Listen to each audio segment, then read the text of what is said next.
We cordially welcome you to the next part of our new series, Diplomacy, Your Questions, Our Answers. Today, our Professor of International Relations, Markus Kornprobst, is prepared to answer your questions, but I have seen that our Director of the Academy, Ambassador Briggs, is also there. I think he should say some words at the beginning, please. We do this series because we feel that the expertise we have here at the Academy is at the present crisis quite important. So we ask our professors and experts to give answers to specific issues related to the present crisis. And it's a pleasure today that we have the head of our political studies, Professor for International Relations. Be ready for your questions. Just let me say at the beginning, I think the issue that he has chosen is the most important one, because it's about how do we manage international crises and how can we manage possibly international crises. The co-managing of international crisis itself seems to be in a state of crisis. And just think about how we all have problems on the European level to find common answers in the COVID-19 crisis. And that, for instance, the EU Commission, which has promised to present a migration pact this very March and April, has not published anything and is still waiting, obviously, for better times. Or just think about the global level, how the criticism of the World Health Organization by the United States, but also by others, poses obviously a problem on the issue of how to co-manage international crisis. So I'm sure Markus Kornprobst will talk about this issue, whether we are in a time of effective multilateralism, whether this is possible, co-managing international crisis, or whether we rather have spheres of influence of big powers. Personally, I'm afraid we are going towards more spheres of influence of big powers, but I hope that Markus Kornprobst has a more optimistic answer to the question of today. Markus, the floor is yours. Thank you. Thank you very much. Thank you very much for your kind introduction. First of all, I'm very happy to give this talk. I think it is all a bit unusual for us, but it's a great opportunity too. And perhaps some of you now, you would not have been able to attend the Festsaal or something like that if it would have been like in the good old days with everything face to face. Now, when I was asked whether I would want to give a talk in this new series, then I immediately thought of my book that I published last year, and I'm just going to show you very quickly. And this is also where I have the title from. It's the Co-Managing International Crises. And then I have to make a disclaimer straight away. So I wanted to be ambitious. So I want to say a few things that are applicable to security crises, economic crises, refugee crises, and health crises. I'm going to talk a little bit about COVID-19. And so really talk, basically give a bird's eye view about the state of crisis management, crisis co-management. The disclaimer being that my own research focuses on security crisis, matters of war and peace, and also on global health. So when it comes to the other topics, I read newspapers, so I'll have to be a little more careful in my conclusions. I'm going to talk for no longer than 10 minutes, and maybe actually less, because I want to have this as interactively as possible. Now, first of all, what is a crisis? So a good social scientist should always define the necessary terms at the beginning. And the term crisis is actually used in a rather inflationary manner and has been used like that in the last 3-5 years or so. So let's remind ourselves what a crisis actually is. There's something about a sudden rupture. So the old ways of doing things sometimes suddenly get interrupted. That's an important one. The stakes are high. The belief is if we don't act very quickly, then things are going to become much, much worse. And finally, a defining feature of crisis is uncertainty. So we're never quite sure in what direction we are going. We can try to make things intelligible to ourselves. We can try to predict things, but uncertainty always stays with us. Now, all I'm going to do is propose 9 propositions about crisis co-management. The first 3 are about crisis management as such. The following 3 ones are about co-managing, and then the proposition 7 to 10 are about our world today and trying very carefully to look into the future. So, 3 propositions on crisis management. The first one is that crisis understandings are intersubjective. That means how people make sense of a crisis doesn't just fall from the sky, but it's actually something that is being made. So actors, decision makers, publics, intellectuals, journalists, they perceive things. They may also misperceive things. And oftentimes this making sense of a crisis can be very, very contested. And think about the current corona crisis. There are quite different voices. If you go back, and we'll do some of that, go back to January, February or so, then many decision makers were still rather relaxed about it, and then suddenly something changed. Yeah. So these crisis understandings, they're intersubjective. That's an important point. The second one is that making decisions during a crisis is nothing mathematical or something. It's really about making political judgments. And when it comes to those political judgments, there are 2 kinds that are very important. The first one is procedural, and the other one is substantive. Procedural means that, say, I'm a decision maker, and I'm going to rely on certain advisors, experts that I choose. Those are procedural judgments. Who do I actually trust? Do I trust science, for instance, or do I rely more on politics? And there can be an opposition between these 2. We can get to that later. And then obviously there are substantive judgments. So let's say COVID-19 crisis, what am I actually going to do as a decision maker? I have to balance different considerations. There are considerations about economics, there are considerations about economics, kids going to school, yes or no, and there are obviously considerations about health.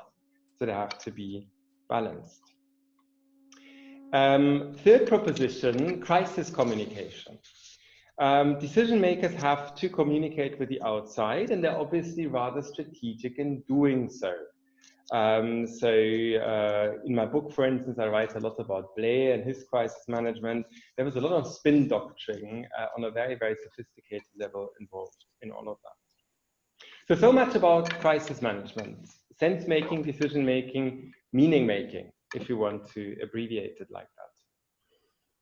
Now, 3 propositions about co-managing crisis. And they are, for the most part, really about challenges of co-managing international crisis. The first one is if sense-making is so important, if we have to make sense of a situation, of an unfolding crisis, then different leaders together have to have some kind of compatible understandings of an international crisis. And obviously, they approach a crisis from lots of different backgrounds, through lots and lots of different lenses. And somehow, all of this plurality has to lead to some kind of convergences. And that's not that easy.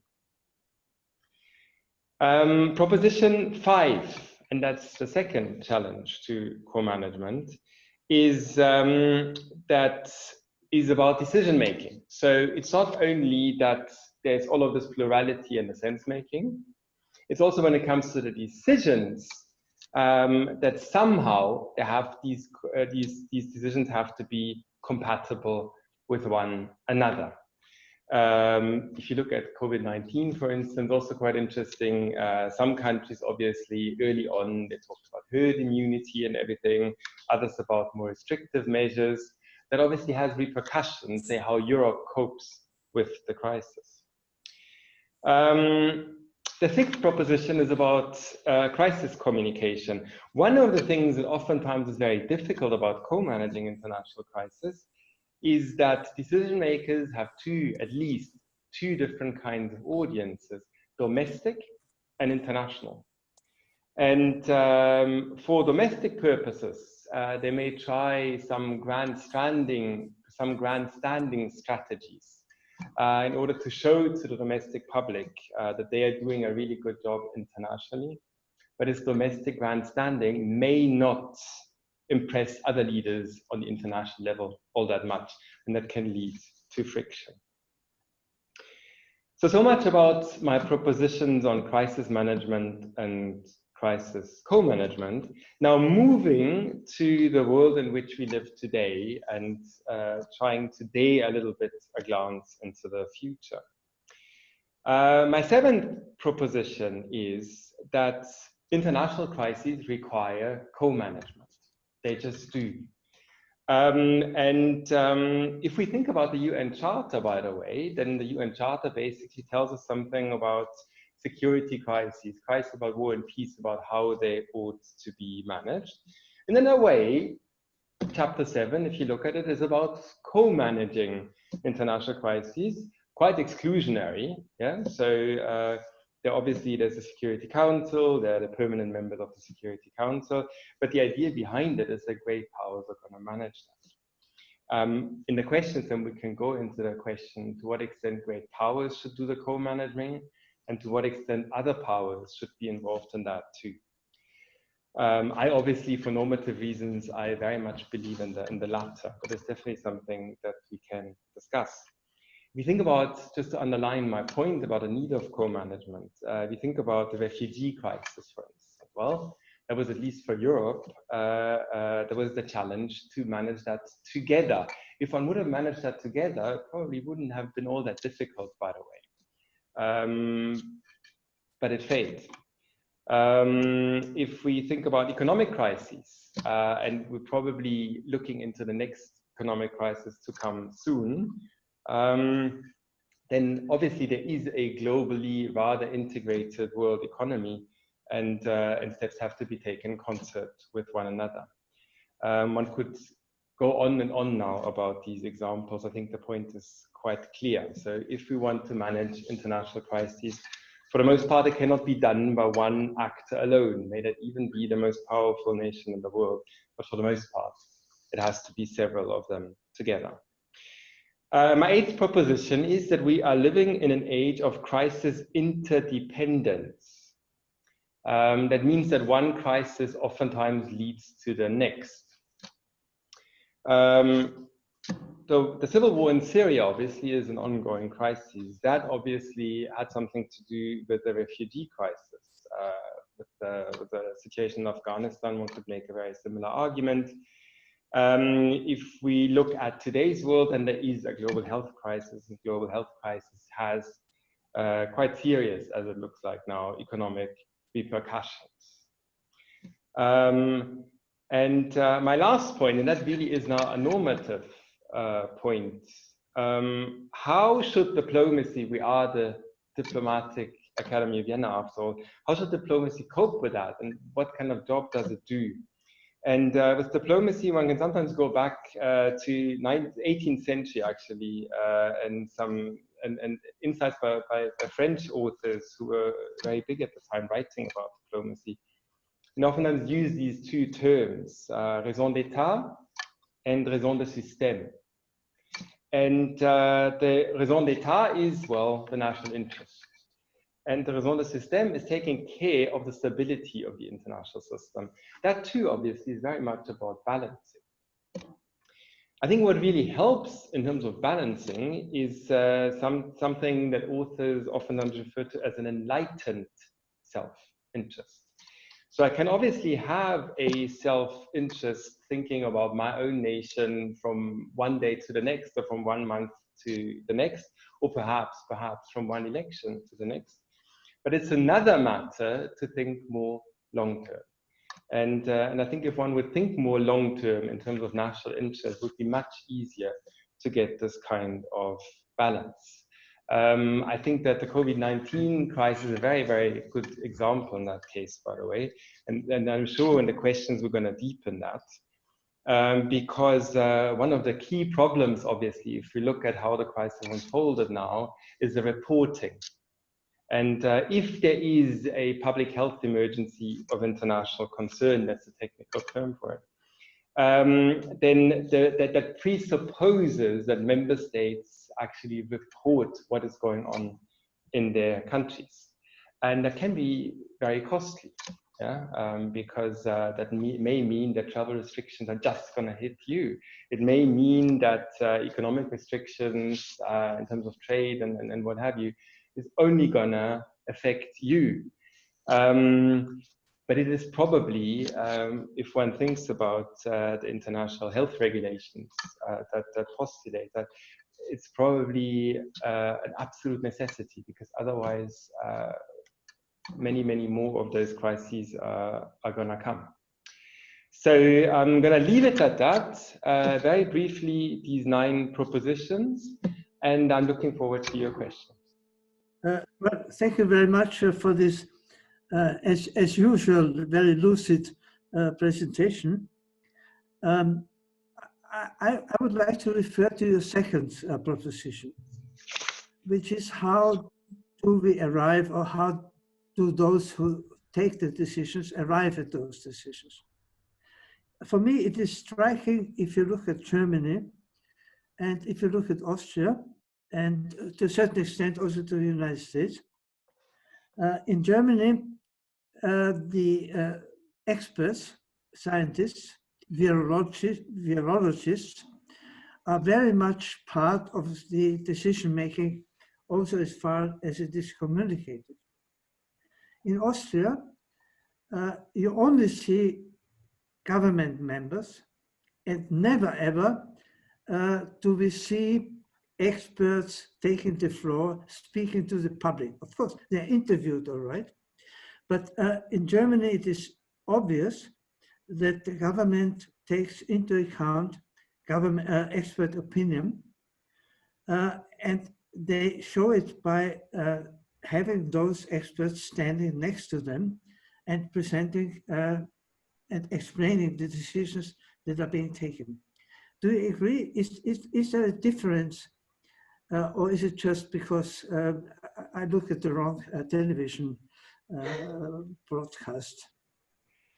No, I mean that's a very good question. I mean see, for me it would probably be more the crisis communication now. So that do I, as a government, do I try to convey my views just with government officials, or do I actually also more indirectly, when it's diplomacy, then one would call it probably public diplomacy. But obviously in domestic politics, more indirectly have experts talk as well. One thing, I mean, there are obviously with global health, there are differences. So when we think about it from 2003, because it is quite useful, I think, to think about it long term. So there was SARS, and then after SARS, that affected a couple of countries. When I was in Toronto, then I was affected by it. So the city was affected by it too. And then come these international health regulations, and then there were a couple of countries to who really made global health a big thing. A couple of countries and a couple of non-governmental organizations as well. So Germany, Hans, that you refer to, is one of them. And that was then especially under Merkel with an Ebola crisis in West Africa, and then Germany opened up this basically non-governmental track, and there was the Charité, so major hospital in Berlin. And they started then annual conferences on matters related to public health emergencies of international concern. So in that way, this kind of preparing for preparing is the wrong word, but in that way, the tracks basically they have been laid already before, so that that intellectuals, doctors, that they stand in the public limelight, and that they have something to say. Can I speak? Yes, Mrs. Vanessa. Hi, Professor. Hello, how are you? I'm very well, thank you. Great to hear you. Can I make a few, well, my first question has to do with your, you stated that crises require co-management. Could you comment a little bit more on the depth of that? What's the level of management that crises usually require? Macro management, or it's just defining strategic tactical goals? What does it actually go through? The other one is you mentioned that decision-making requires a plurality. They have to be compatible with one another. But which messages have to be compatible? Between who? Because, for instance, if you think of a war zone, there you'll be having different competing messages, sometimes coming from the FARCs, from the white helmets. Are these also voices that have to be compatible? And a third one, usually epidemics, they speed up process. Do you think that in a crisis, any one of these propositions tends to be highlighted or gain pace? For example, the need for leaders to seek more common understanding or so? Thank you. Sorry for so many questions. No, great, Vanessa, thank you. So first question about the micro-macro is a fascinating one, actually. I think it totally depends on the crisis. Yeah. So crisis co-management, we usually think of that as world leaders coming together, at least some of them, and trying to hammer out how to counter a crisis. That's part of it. But let's say going back to these international health regulations again, these public health emergencies of international concern, then there is an appendix 2, and the appendix 2 says in very detailed ways when incidences of diseases have to be reported.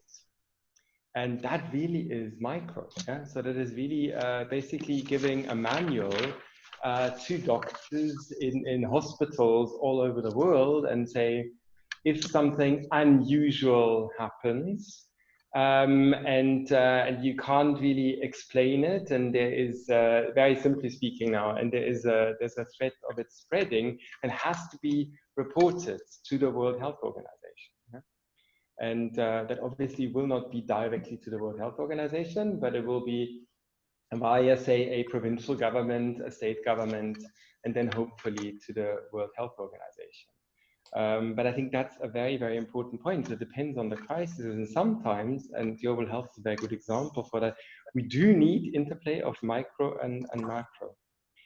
The messages, Vanessa, I basically meant how governments communicate in crises, and the way how they justify their doings.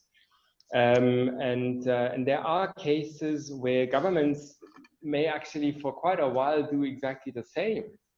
But then eventually they're gonna clash very badly because one leader, perhaps in the perception of the other, really uses this crisis as an opportunity to shine on the international stage. Yeah? So Clinton versus Blair, some say, during the Kosovo crisis, Bush versus Blair at some stage during the Iraq crisis. So there are these situations, and these situations, they can affect then this crisis management quite adversely, because then leaders are not going to cooperate anymore the way they did before. And Vanessa, I'm sorry, now I have to, the third question, I can't read my own handwriting. What is the third question? Oh no, that's more than enough. Usually epidemics, wars, they tend to accelerate historical events. I wonder if they also have an impact in the propositions that you presented to us. For instance, do they accelerate the need for leaders to look for common grounds, or? Yes, I mean they see. So the gist of so there are basically there's two kinds of research on international crises. The one assumes decision making to work in a certain way. Yeah, and it basically assumes decision making to work in a highly rational way. So the analogy there would be the chessboard in a chess game. And any kind of research that ever, I mean, serious research that ever analyzed decision-making crisis in depth comes down much more on a psychological or social psychological side. Yeah? That means that decision makers are challenged in these decision-making situations. They are stressed. They oftentimes make analogies, sometimes quite wrong analogies. So in other words, all kinds of things go wrong in crisis management. Inadvertently, by the way, all kinds of things go wrong. The question is, to what extent? Yeah, but there's no such thing as a perfect crisis management or perfect crisis co-management. Yes, hello. Thank you, Mr. Kornprobst, for your very interesting talk. My question would be if you could elaborate a little bit more on the role of the EU in all this, and especially on what you think they've done well and what they could do better, and also how likely it is that they do better. Thank you. Yes, no, that's for us a very important question. Yeah. With the EU, again, it depends quite a bit on the kind of crisis, to what extent it has a mandate to manage a crisis or not. So think about global health now. Yeah, so global health, you have the situation that, say, in Germany, federal system, all kinds of different measures being implemented, and they vary quite a bit across these different Länder. Yeah? And then obviously, if you look at it from an EU point of view, so you can look now to the acquis communautaire and you can say, okay, so maybe here or there is a mandate to do something about health, but there's definitely no crisis co-management or crisis management mechanism for global health. So in those circumstances, the European Union is a forum, but it's certainly not a supranational actor. And as a forum, it can be very useful. Yeah. And let's also keep in mind that that if you have this kind of co-management, there will always be contestation. That if parties can meet somewhere in the middle, thinking about Corona bonds, yes or no, or something. But if they meet somewhere in the middle, that's already quite a bit of success. Yeah. But in crisis management, for the most part, the European Union, across different issue areas, actually, is a forum. So it's not that the Commission is going to say, hey, we're going to do now A, B, or C. Also note that so with the definition of a crisis as being something unexpected, we probably can't really expect now from, say, the Treaty on European Union, Treaty of Functioning of the European Union, would have these kind of detailed crisis management, co-management mechanisms. But it is a forum, yeah, and one can hope that this forum is being used well. Yes, Dana, can you? Okay. Thank you so much, Professor Kornprobst. It's very nice to see you again after so many years. I'm a former ETIA student, so definitely I was very much intrigued by the title of your presentation that, among other, includes also security, economics, and environment. So I kind of also revealed the reason for my high interest in your presentation, which was very informative so far. I would have a question regarding the role of international organizations, and you already touched upon very briefly about the role of UN and also probably some other regional organizations that are dealing with security, such as, for example, the OEC. Obviously, I'm working now for the OEC, and the link between security and environment for me is highly relevant in this discussion of today. But just to maybe formulate a question, for discussion. So what I'm looking at now, and what I'm obviously following in the newspapers and in the news, is that every single country has a different approach on how to manage this crisis, or they take different, different approaches, different political decisions, and so on. What do you think the role of international organization could be? And I think Pia already touched upon the EU. but larger international organization, what would be their role in maybe streamlining or having like a more common approach on how overall countries should deal with crisis in general, or with this particular crisis? Do you think that could be regarded as co-managing? And if yes, do you think it's more successful it would be done at, let's say, at a global level rather than at national level? I mean, no, I mean, Dana, those are all very important questions. And my hunch is that there is bad news and there's good news. I think that the bad news is that once a crisis happens and once an escalation has occurred, then international organizations can't do all that much. Yeah. So let's say you're the Director General of the World Health Organization, then you can say, oh yeah, I'm very much in favor of these strict measures and do everything at the same time. But it's obviously a different matter altogether whether then the leaders of sovereign governments, after all, whether they're going to do that. I think so these international organizations, they can still be fora, diplomatic fora, in which discussion can take place, and I think as that they are very, very valuable. But I think the international organization as such, if one thinks of it, say the UN as a secretariat, in the crisis situation itself can't do all that much. What it can do though, and I think that's the good news about it, if we look at lessons learned from international crises, that is oftentimes where secretariats do very well. Yeah. So let's say without the World Health Organization, there would have been no such thing as the international health regulations in 2005. Yeah. So there was a lessons learned from well, also a corona virus, right? SARS, and then 2 years later, then the international health regulations, which are actually, when you look at them, they're actually very interesting, go far beyond other mechanisms, documents, in many ways, yeah. So, because if you think about it, so there's declaring this global health emergency of international concern is something that the Director General does.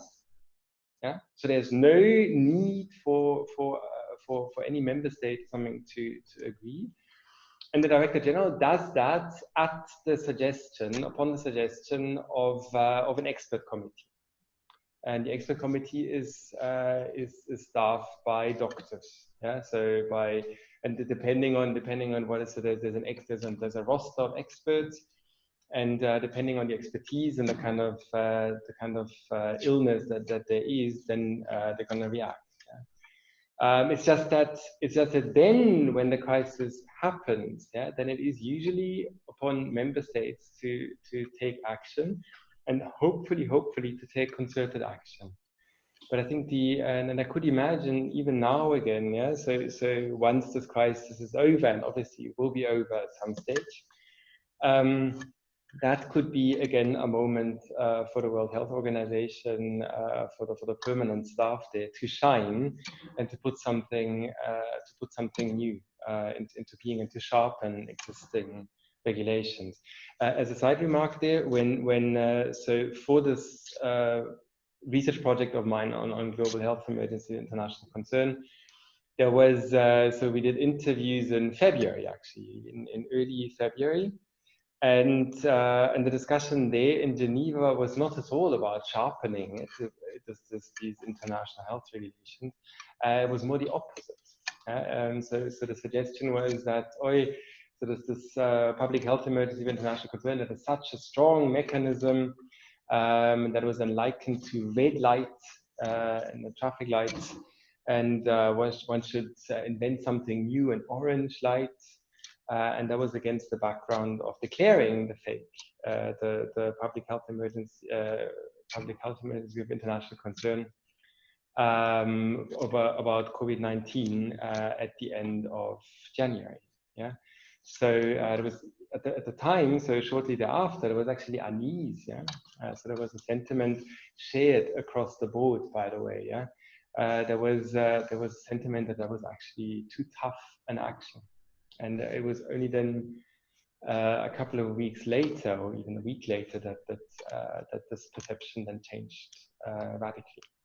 One hears and reads, not only in Austria, but everywhere, a lot about this crisis of COVID-19 being the biggest crisis since World War II. Would you agree with that?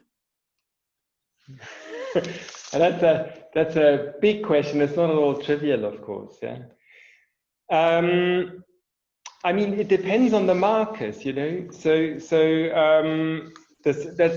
introduction for my new book, but it's still going to be a while. Yeah. Start somewhere in the introduction with an overview of how the world looks like. Yeah. So, and then there's something about 800 million people living in extreme poverty. That extreme poverty obviously oftentimes kills. Yeah. So other statistic, over 5 million children under the age of 5 die worldwide, average age. Yeah. So those are really very, very shocking numbers. On the other hand, I obviously do understand the kind of the attempts to curb what is happening, and that is obviously shared across the board. It's just that my hunch is that it won't last all that long. I mean, the strict measures, I just can't see them lasting forever, because there is this issue of balancing, and there's obviously there's health on the one hand, and there is economics and a range of other issues on the other side. If one looks at public opinion polls, and politicians sometimes are quite eager to look at them, yeah. So then in many countries now, initially the agreement was very, very high with the strict measures, and now it's declining a little bit. So I think, and then Hans, if we then historically at some stage, if we liken it then to say cholera or something like that in the past, then obviously in terms of the numbers, the casualty numbers, and hopefully, but in all likelihood, it will be much lower than that. But it will be much lower than that, amongst other things, because we have taken action. Professor Kornprobst, you talked so much about your prospective characteristics and proposals, and I thought all the time about the role of China in the COVID-19 crisis. There are so many aspects which you might be interested to comment on regarding their reporting of the crisis, regarding their relations with WHO, regarding their attempt to say that actually it might be an American virus which was on purpose brought to China. You may say something about how they want to use this crisis, getting more influence in the Balkans, or even in Italy or in the European Union. And at the same time, that obviously they are getting out of the economic crisis faster and maybe with less damage than others. So are they the winners of the COVID-19 crisis because of how they managed it? How do you see the role of China in all this? I mean, the role of China, I mean, just I think that the reporting, I mean, that for me is very important. Yeah. So I mean, we are very far away. I think we still really have no idea when and who and where this patient zero was. I mean, that is quite unclear. So some medical scientists that they think now there was somewhere in southern China, and then later on in Wuhan. Early on in the media, one always heard that it all started in December at the World Health Organization in early February. The talk was always that it started in mid-November. Now I think we're gonna get pushed further back more and more. So it's quite clear that there was a serious problem with reporting. Even if one just looks at dates, then it's important to keep that in mind. So China reported to the World Health Organization on the 30th of December then the Director General took quite a while to get this emergency committee together, this expert committee together. And there was a split vote at the beginning. It was a split vote, slightly against declaring, and then the Director General did not declare. And then eventually, on the 31st of January, he declared upon the recommendation of that experts committee. And if one just looks at that, and let's just say that for the sake of the argument now, that things really just started in mid-November, yeah. So according to these international health regulations, Appendix 2, with this unusual and something happening that one is not quite clear about. And then the whole point about these international health regulations was detect things early, react swiftly. And this obviously did not happen. When I say that, though, I have to make one point very clear as well. China is not alone in that. Yeah? So if one looks at past cases, and there have been a lot of not a lot, but there have been quite a few cases in the past, so MERS and Ebola and Zika and polio and so on. Then that is a pattern. It's a pattern that this reporting does not work all that well, and there are, for the most part, two reasons. There's number one, considerations about national interest, and there's number two, not having the capacities. Yeah. So that's also part of these international health regulations that by 2010, there was a grace period of 3 years. By 2010, states should have implemented all these measures, and the healthcare systems should have been in a state where they can actually detect these things, and that did not happen. So it is in this case now the reporting. There was clearly a problem with the reporting by China, and so on. But it was in past cases as well. And then things obviously go on. Yeah. So then it took a very long time for the World Health Organization to dispatch experts to Wuhan. So that also took a very long time. And in the interviews that I conducted, there were something like 15, 20 interviews. They basically, the diplomats said all the same. I mean, so he said, you have to understand, this is the World Health Organization, this is China. Yeah? So that there are power struggles there, of course. And at the end of the day, the World Health Organization is dependent on its member states to cooperate. And this is why I'm, when I listen now, say, to Trump's criticisms of the World Health Organization, everything, it's really astonishing, yeah? Because so the whole assumption behind the taking care of these global health emergencies is that WHO member states do their bit. And they just oftentimes don't do it. And one could go on and on and on with this in terms of the financial structure of the WHO. Yeah? So that for the most part, the organization has to beg. So there's compared to other international organizations, there's actually very little funding that is guaranteed, but it really has to beg. And were it not for some non-governmental organizations, actually Bill Gates Foundation, then WHO would be in much more dire straits than it is now.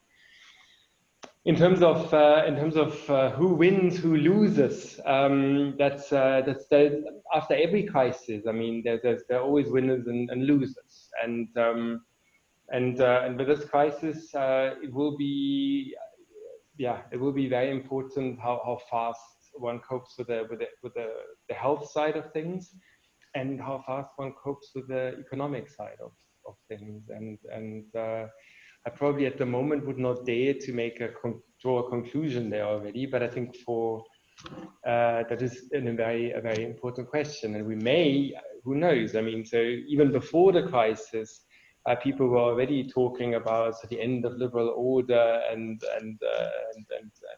new constellation of great powers, China definitely amongst those. And it may very well be that this crisis accentuates certain things more, speeds things up, and throws them into a different direction. I think that's very well possible.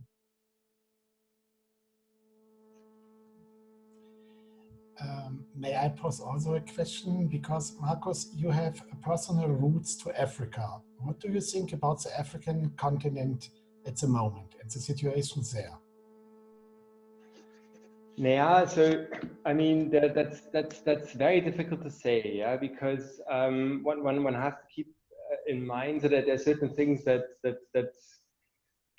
seem to look quite good. Yes, it's a very young population. I think it's something like 3% of the population over 65 years old, if I'm not mistaken. So in that way, it's good. Yeah. In other ways, obviously, it's not good. Yeah. So say the South Africans, they're researching about the combination of COVID-19 and HIV. That makes them quite nervous for very good reasons. Obviously, the healthcare system for the kind of broad population is oftentimes not as it should be. Obviously, if you are if you earn a wage per day somewhere, I mean, there were reports from Liberia.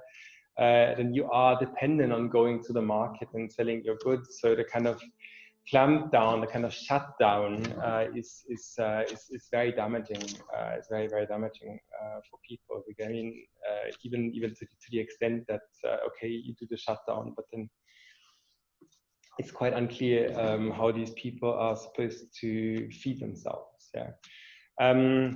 In terms of numbers, obviously, it's still very unclear. So I talked to a South African doctor about that, who's involved in these things, and she said that so they do testing, but actually send the tests to the UK or the US for testing.